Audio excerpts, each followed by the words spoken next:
dafa am coow lu fii jóg mun naa ne sax balaa démb fan yi passé am na coow lu fii jóg bi ñu amee Miss Sénégal bu bees bi 2021 ñu di ko félicité ci sàkkaram bi mu amee ñu bare seetlu ni Miss 2020 bi teewu ci fekkewu ko loolu nag am ay coow yu mu jur coow yooyu mu jur dem ba tax waajuru Miss Sénégal muy Fatma Dione obligé wax lan moo tax doomam nekk ci ruqam ak lan la dund ci at bii ñu weesu loolu sax taxul ñun ñu àddu parce que waajur la bu wax lu dal doomam ñu dégg Miss Sénégal itam mu yëkkati ay kàddu wax ne li tax mu noppi boobu ba léegi bu doon moom la sax du bëgg mbir mi jëm kaw parce que lam fi jot a dégg daaw ci ay coow doyoon na ko sëkk bëggutoon encore tey nekkaat au devant de la scène loolu moo tax mu noppi may wax ne ñun li tax suñu xol yi metti te mënuñu noppi mooy soxna suñuy wax Amina Badiane dafa yëkkati ay kàddu di tontu Miss Sénégal boobu Fatma Dione di ko wax ne li tax kooku war a noppi mu yëkkati kàddu yoo xam ne nag képp kuy jigéen ci Sénégal yaa ngi koy mettitlu ñu ànd nag ak organisation féminine di mettitlu kàddu yooyu ndax kàddu yi li tax ñu koy mettitlu c'est parce que dafa am processus bu Sénégal jaar ba ñu am criminalisation du viol te bu ñu tëb rek am ko dafa am suñu ay jigéen sœur yu ñu fi sàkku ci anam yu ñaaw ñoo xamante ne ñemewuñu wax parce que des fois da ngay wax ki la sàkku buñ ko tëjulee bu génnee nga war a jàkkaarloo waat ak moom jigéen ñi taxaw def benn say xeex mbiru viol ba ñu am ci loi criminalisation boobu kon bu ñu wëlbatikoo dégg jigéen ni ñun mujj gi jigéen boo xamante ne dafa jiite kuréel goo xam ni dafay boot ay xale yu ndaw yoo xam ne juddooguñu parce que kuy def Miss ñu ci bare amuñu majorité mu ne ku ñu violé ñëpp dégg nañ ko ay kàddoom mu dama ko sax ñaawloo répété mais bu ma yeboo ne mu ne daal bu fekkente ne femme bi dañ ko violé moom moo ko tey ndax ñaari nit ñooy tax viol am te mu ne majeur la ñu koy laaj moom xanaa ba jigéen ñi doon xeex contre le viol moom fan la nekkoon ba xamul lan mooy viol ba muy laaj ndax mineur ak majeur ba mu xam ni mag mu dem ba am juróom fukki at sax mën nañ laa violer viol amul âge te ñu koy wax ne ko nit ki gën a yées ci jigéen ñi jigéen buy jaay boppam sax nit amul droit sàkk ko jigéen buy jaay boppam nit amul droit sàkk ko bu fekkente ne dangaa bëgg séq ak moom da koy neex amul benn condition benn situation au monde bu ñu mën a accepter ñuy sàkku jigéen duñu ko nangu kàddu yooyu dañu koy naqarlu rien que pour kàddu yooyu dañuy demander moom mu tekki ndombal tànkam wa ilaa ñi ko sant daal di koy destituer wa ilaa képp ku nekkoon sponsor di sponsoriser événement boobu ñu ngi lay demander nga rocceeku ci loolu parce que nag nit ku xamul lan mooy viol te ñu dénk la ay xale dénk la ay ndaw nit kooku amoo méritu continuer di organiser cette belle élection là qui est Miss Sénégal loolu benn la parce que ñetti fànn laa bëgg ñu waxtaane ñetti fànn benn fànn bi mooy Amina Badiane ay kàddoom choqué askanu Sénégal góor jigéen mag ak ndaw donc ñu ngi koy ñaawlu di ko ñaawlu ki nekk ak moom tudd Pape Fall dégg nañu ay kàddoom ci biir kàddu yi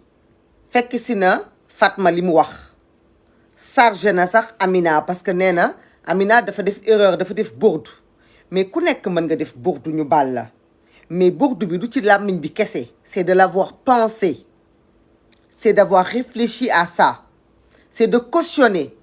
ci biir xelam nii nit mën na mériter ñu violer ko, c'est de cautionner ci biir boppam ne nit ki bu fekkente ne egg nañ ci yow la neex wala yow yaa ñàkk fayda, wala nit ki boo fekkente ne majeur nga rek lu la dal rek yow la. kooku mënatul organiser Miss Sénégal. loolu moom je pense que ñun sénégalais yëpp d'accord nañu ci, parce que nag malgré que organisation la boo xam nit moo koy samp, li ci am ba am mooy drapeau Sénégal la. drapeau Sénégal la parce que da ngaa am titre bu tax ñu ne la lii mooy organisation Miss Sénégal boo xamante ne moom mooy national. keneen amul sañ-sañu dem tuddee ko Miss Sénégal. label la bu ñu protégé, label la boo xamante ne dafa am comité bi ministère de la culture ànd ci. donc te boo ko tabbee day dem bokk Miss Afrique CEDEAO, dem bokk Miss Monde, dem bokk Miss Univers. donc drapeau Sénégal la xale bu jigéen boobu di takk pendant une année. kon loolu ñun ñëpp daf ñu concerné. bu kenn jàpp nag ni xeex dafa war a nekk juste ay xeex citoyenne, ay xeex politique. lii dafa bokk ci lu ñu war a xeex parce que dafa bokk ci suñu social. parce que quand même il y va de la crédibilité de notre pays. parce que quand on dit Miss Sénégal bi dañu ko enceinté, dañu ko violé suivi de grossesse, ba pare ay nit taxaw ci public waroon koo làq.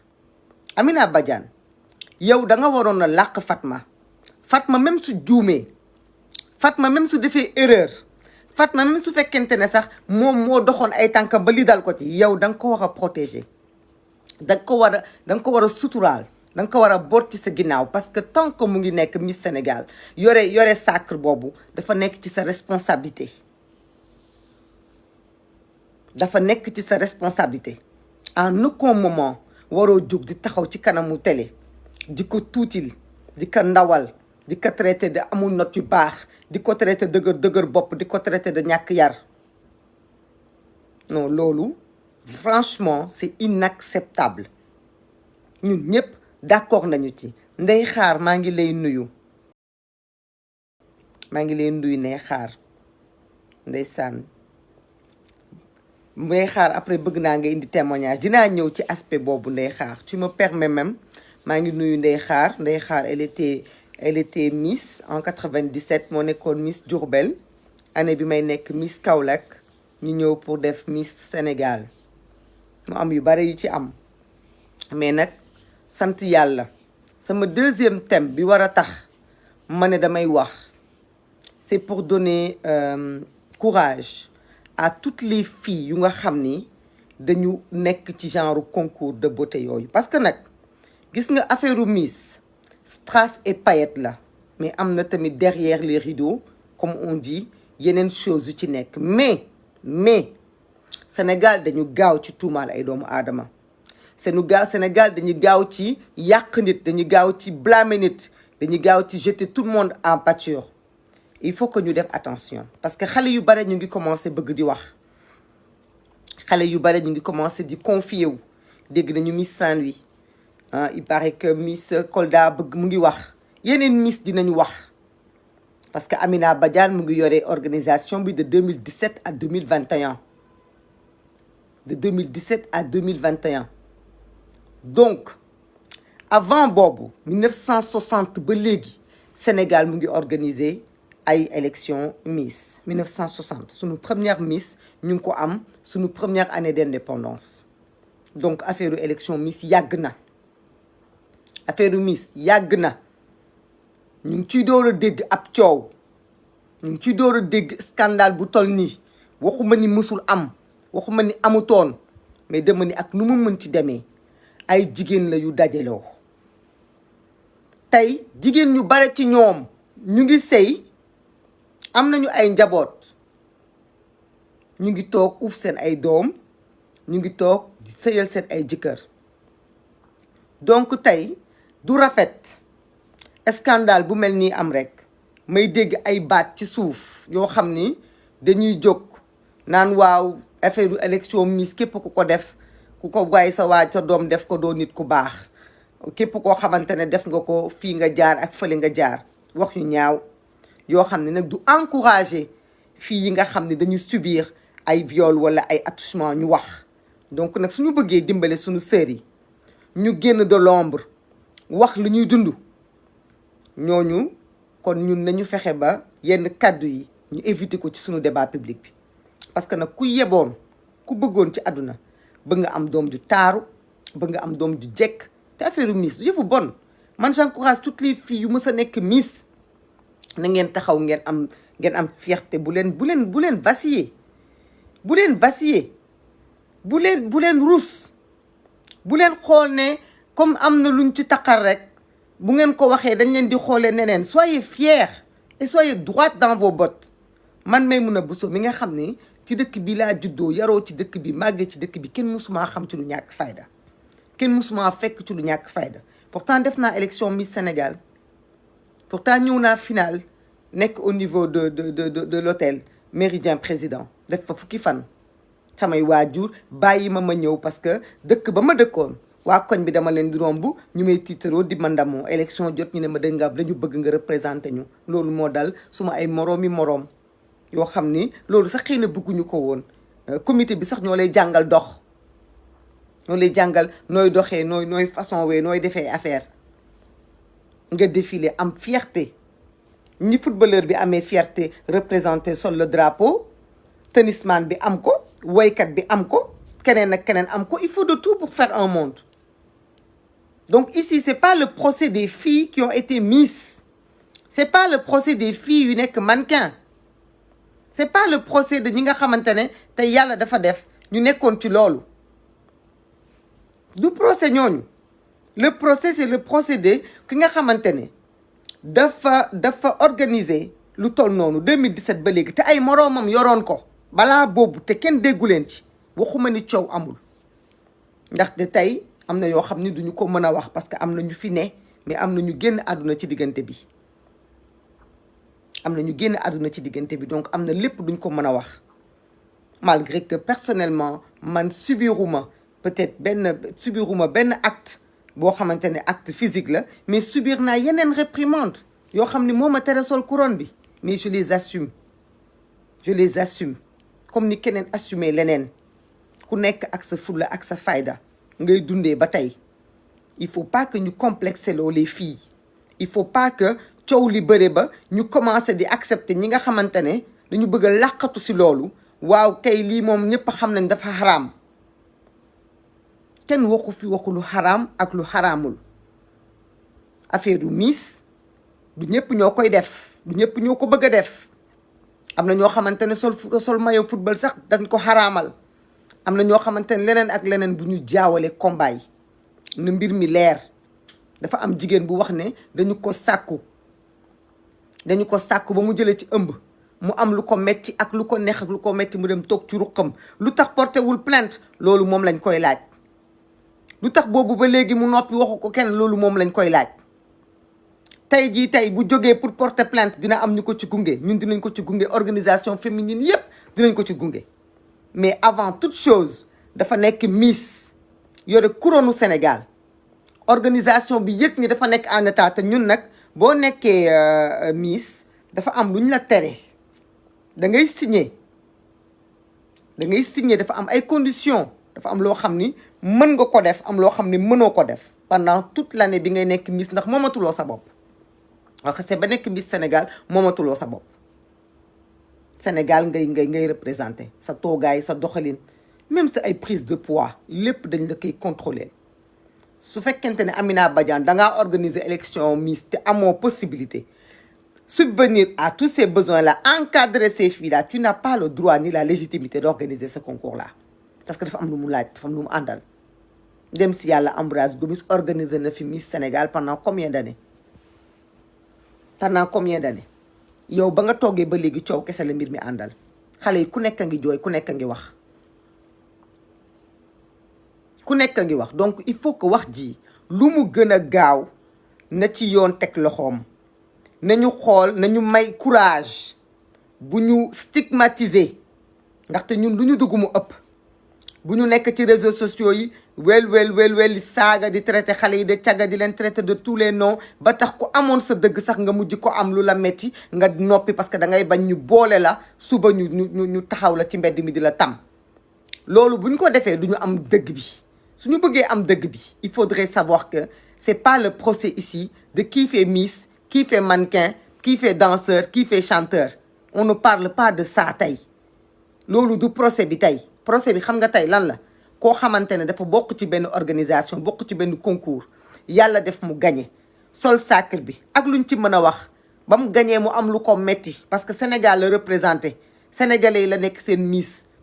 booloom sénégalais à travers les réseaux sociaux coow lu bari am ci nit ñi traité ko de tous les noms dem ba ne taaruwul leneen ak leneen mu metti ko mu vivre une année difficile ñu waroon ko déjà apporter soutien après ça mu dugg ci ruqam am leneen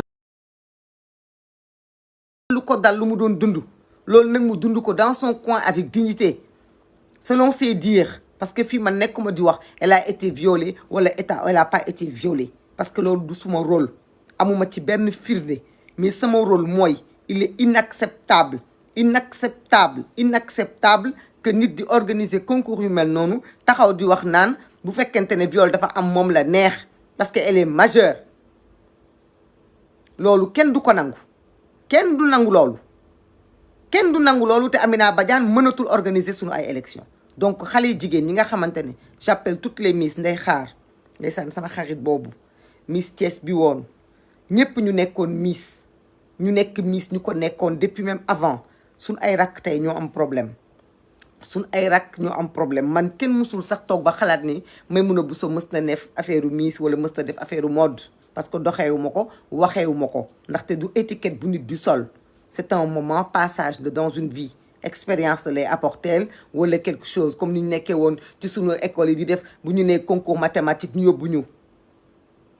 c'est pas parce que dañoo nul moo tax ñu def ay Miss non pas du tout dañu doon jàng di am suñu note yu baax ñu bokkaloon classe ñu ngi fii ci réew mi toog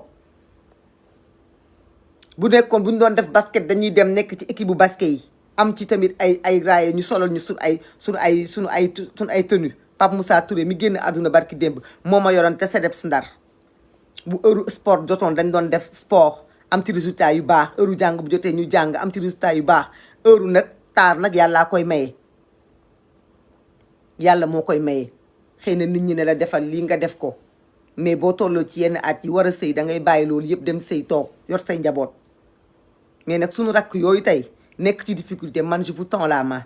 à toutes les Miss bu leen rus kenn bu leen dugg ci benn ruq bu leen complexé wu parce que on est une société boo xamante ne dañu gaaw a stigmatiser dañu gaaw a xas ce n'est pas le moment de vous terrer parce que defu leen dara lu am gàcce Amina Badiane moo war a am lu mu rus mais pas vous li ngeen def dara nekku ci def élection Miss solu defu leen taatu neen defu leen yaramu neen yëre yu baax ngeen di sol taxaw défilé bu ngeen défilé ñu tànn leen ku ci rafet ku ci rafetul am na ñoo xam ne seen doom duñ def loolu am nañ ci droit am na ñoo xamante ne du ñu def loolu am nañ ci droit mais ça ne veut pas dire que dañu war a tey taxaw daal di ne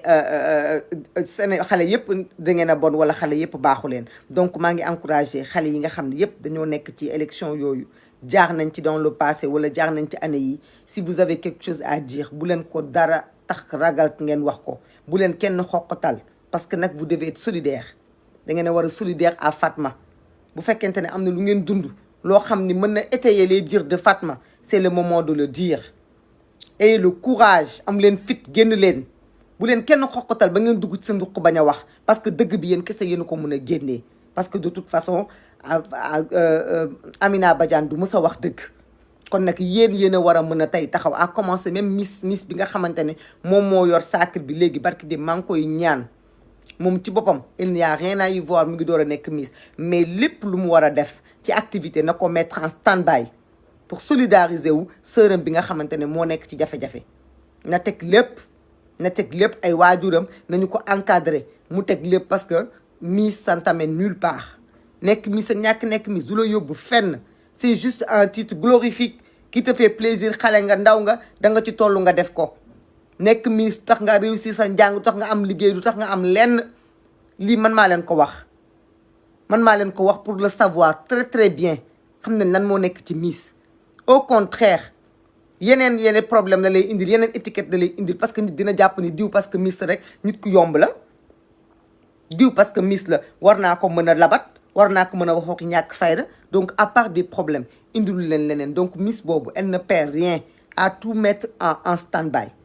bu mu accepter comme démb li ñu gis ñu toog ci benn plateau mu teg ay filles comme des postiches di xas beneen moroom jigéenam bu leen ko accepter yéen en tant que Miss ne l'acceptez absolument pas parce que seen honneur moom moo ci nekk suba yéen ci boppam yéen nañuy blâmer il faut que ngeen génn ci loolu rien ne vous l'oblige aussi demain bu leen accepter mukk de faire des témoignages pour jàppale Amina Badiane devant des accusations d'une de vos sœurs am na wala amul c'est la justice de le dire am na wala amul justice moo ko war a wax ñiy wax nag ne affaire Miss boo gis affaire promotion canapé la ma ne promotion canapé am na ci bureau yi promotion canapé am na ci biir fu ne la am fu ne la am ci biir kër yi fu ne la am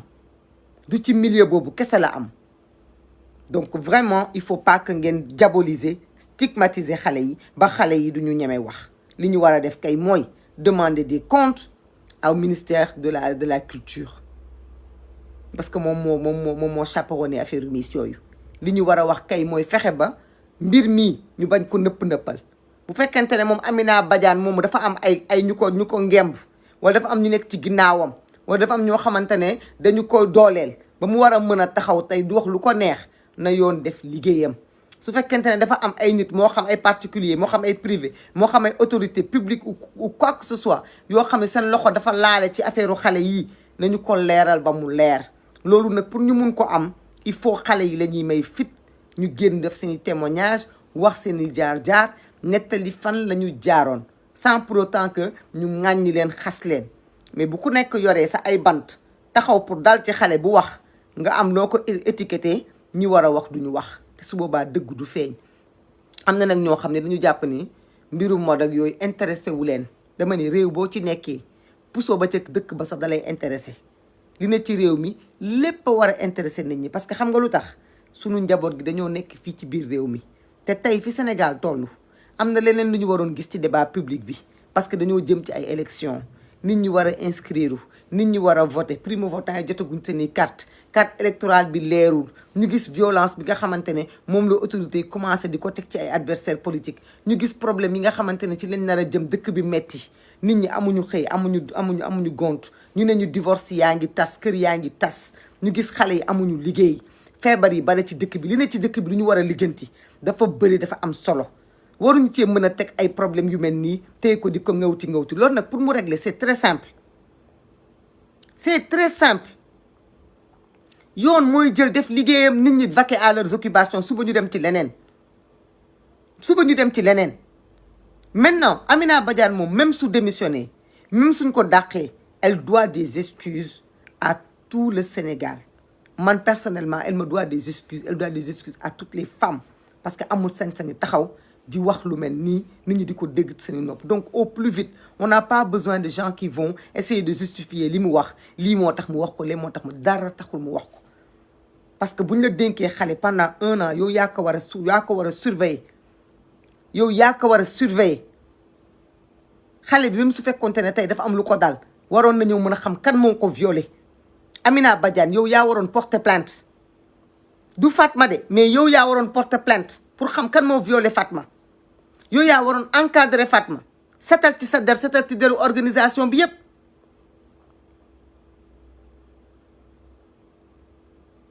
am na ku wax ne Miss lan lay jëriñ bay représenter Sénégal waa xëy na yow loolu Mame Diarra mun na la Mame Diarra Ndir mun na la bañ a intéressé mais Mame Diarra Ndir ku ñu ne yow yaay Miss Sénégal ça c'est international du Sénégal kese la am Miss Afrique am na Miss Monde am na Miss fépp la am ci adduna bi lan la Miss Sénégal Afrique di jëriñ lan la Miss France di jëriñ lan la Miss Monde di jëriñ c'est la beauté c'est l'élégance c'est la finesse c'est ce que c'était c'est ce que c'est censé représenter